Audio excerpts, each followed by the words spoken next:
So this is my narrative submission for the Learning Strategies assignment.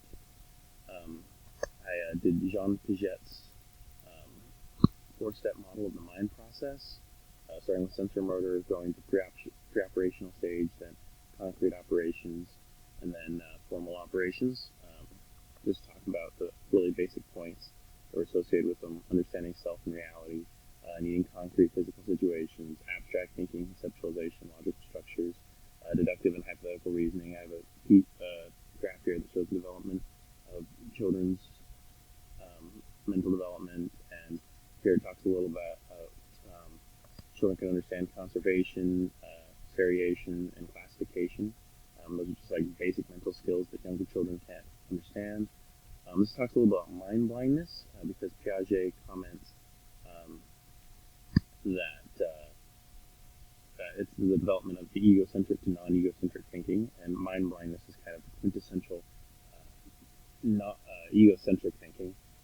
And obviously, sensor motor, Piaget talks a little bit about being the innate primitive state, being basically where all people start from.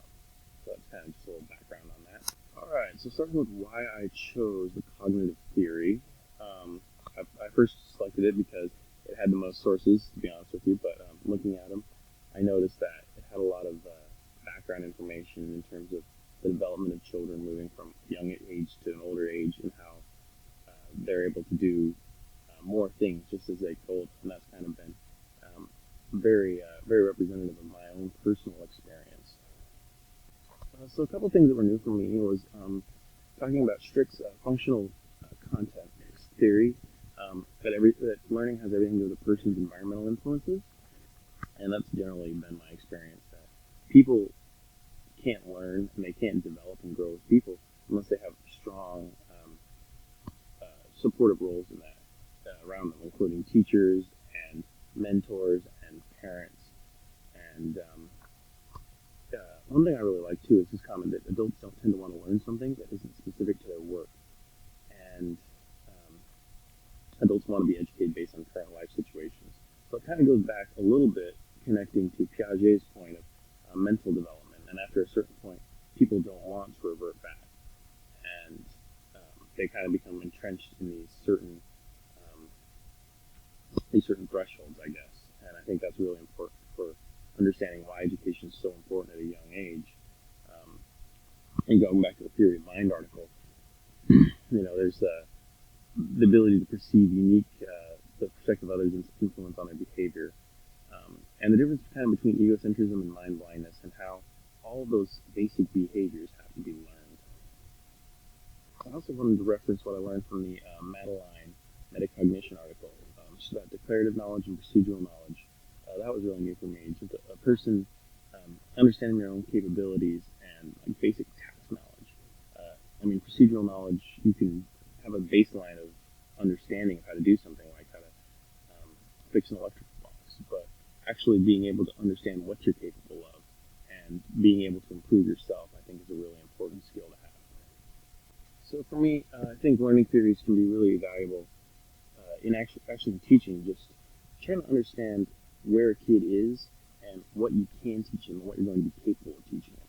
Because if you kind of just jump in and assume, okay, this kid's capable of learning this, or capable of learning that, even if they haven't reached that mental development yet, you're just kind of waste your time. And that's not just important for teaching, that's also important, I think, for parenting and tutoring and just your relationships with other people, honestly. And so I think as somebody's going to be working in a high school environment, I think that it's important to understand that kids after an age of 15 are capable of doing a lot of things that kids under the age of 15 aren't capable of doing. And so if you can organize your teaching based on principles like that, I think you're going to be a lot more successful. So going back to my point, the cognitive theory is my favorite theory, just because I feel like it's the most relatable and I feel like it's the most useful. Just associating age with what kids are capable of learning and what they're capable of achieving. So I feel like if you kind of start from that perspective, you can actually be a more effective teacher instead of trying to teach kids who are not capable of learning. And I think if you try and teach a kid something he can't learn, you're not only wasting your time, you're also wasting their time, and you're making it harder for them to learn in the future because they're going to become demotivated, or they're going to become frustrated. But yeah, those are my basic points, and hope you like it, and hope you have a great day.